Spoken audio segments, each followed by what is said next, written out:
Assalamualaikum warahmatullahi wabarakatuh. Alhamdulillah, Allahumma salli ala Sayyidina Muhammad. Kita akan mendengar tazkirah ringkas berkenaan dengan tajuk Jangan Cepat Menilai. Satu hari, Imam Al-Auza'i berbual dengan Imam Ibnu Al-Mubarak. Kata Imam Al-Auza'i, siapakah ahli bid'ah yang sekarang ini telah keluar daripada Kufah? Namanya Imam Abu Hanifah. Kata Imam Al-Auza'i kepada sahabat karibnya, Imam Ibnu Al-Mubarak, siapa orang yang ahli bid'ah yang telah keluar daripada Kufah? Nama dia Imam Abu Hanifah. Ini kata Imam Al-Auza'i kepada Imam Ibnu Al-Mubarak. Kemudian selepas itu, Imam Abu Hanifah pun berkata kepada sahabat karibnya itu, Imam Al-Auza'i, mereka ini ialah merupakan ilmuwan Islam yang sangat hebat, ulama yang sangat hebat.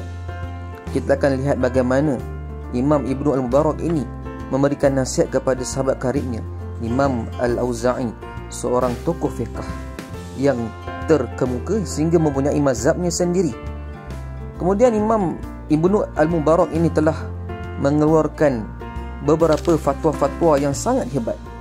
Dia bicarakan kepada Imam Al-Auza'i. Lalu Imam Al-Auza'i kata, ya Ibnu Al-Mubarak, siapakah pemilik fatwa-fatwa ini? Subhanallah, sangat hebat fatwa-fatwanya. Kata Imam Ibnu Al-Mubarak, Ia adalah daripada seorang ulama yang saya temui di Iraq. Kemudian Al-Auza'i kata, teruskanlah menimba ilmu daripadanya. Dia adalah merupakan seorang pakar fiqh yang sangat hebat.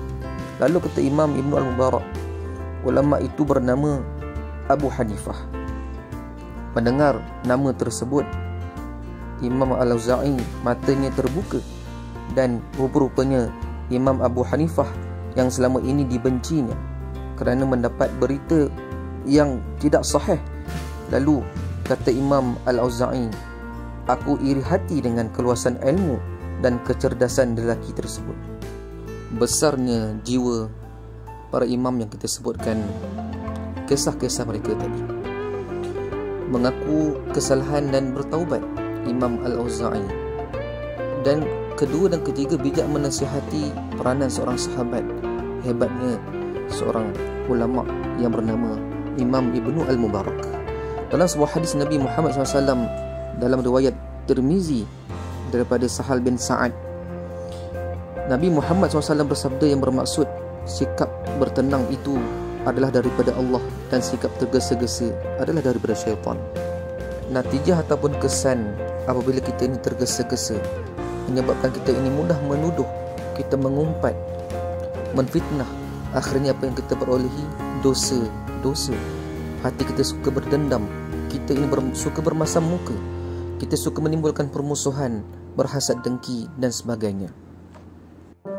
Mari kita melihat nasihat Imam Ghazali rahimahullah ta'ala kepada kita, yang mana disebut dalam kitabnya Mau'izatul Mu'minin. Akibat orang yang suka bertengkar ini, suka berselisih faham, dia suka mendedahkan keaiban yang ada pada orang lain, tidak lagi bermanfaat ilmu yang ada pada dirinya. Yang kedua, suka melihat orang lain dalam keadaan kejahilan. Dia suka melihat orang lain ini dalam keadaan jahil, tidak serba, tidak tahu. Baginya ialah satu kebanggaan pada dirinya. Yang ketiga, dia suka meninggikan dirinya, suka merendah-rendahkan orang lain dengan pandangan kehinaan. Yang keempat, dia suka memaksa orang lain mengikuti pandangannya. Yang kelima, dia sukar untuk berbincang.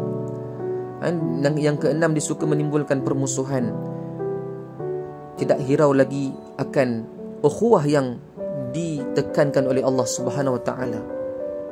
Yang dicari ini ialah suka menimbulkan permusuhan. Yang ketujuh, dia perasan sendiri berada di dalam jalan yang benar. Yang kelapan, syaitan telah berjaya mempermain-mainkannya. Hasutan, bisikan syaitan sangatlah halus. Berhati-hatilah kita di dalam kehidupan seharian kita. Ambillah pengajaran ataupun ibrah daripada kisah awal yang disebutkan tadi. Begitu besar jiwa para imam yang kita sebutkan. Jiwa inilah jiwa yang salim jiwa yang selamat untuk bertemu dengan Allah SWT. Assalamualaikum warahmatullahi wabarakatuh.